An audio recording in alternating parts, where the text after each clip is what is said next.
আইনজীবীর সাথে কথা বলছি, আমি আইনি ব্যবস্থা নিব, কারণ এইখানে সাব জুডিশিয়ারি ম্যাটার্স নিয়ে কথা হচ্ছে। এবার ঢাকা বিশ্ববিদ্যালয়ের আইন বিভাগের সাবেক শিক্ষার্থীর বিরুদ্ধে মামলার হুমকি দিলেন রাফসান তার ছোট ভাই ওরফে ইফতেখার রাফসান, যিনি সোশ্যাল মিডিয়ায় একজন জনপ্রিয় কন্টেন্ট ক্রিয়েটর।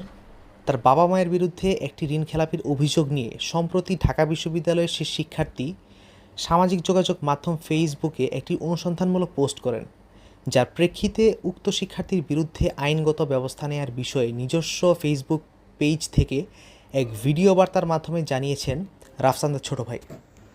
তিনি দাবি করেন তার বিরুদ্ধে ভুল তথ্য ছড়ানো হচ্ছে এবং তার বাবা মাকে উপহার দেওয়া গাড়িটির দাম 2 কোটি টাকার চেয়ে অনেক কম।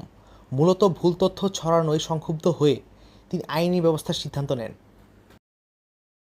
আইনজীবীর সাথে কথা বলছি, আমি আইনি ব্যবস্থা নিব, কারণ এইখানে সাব জুডিশিয়ারি ম্যাটার্স নিয়ে কথা হচ্ছে।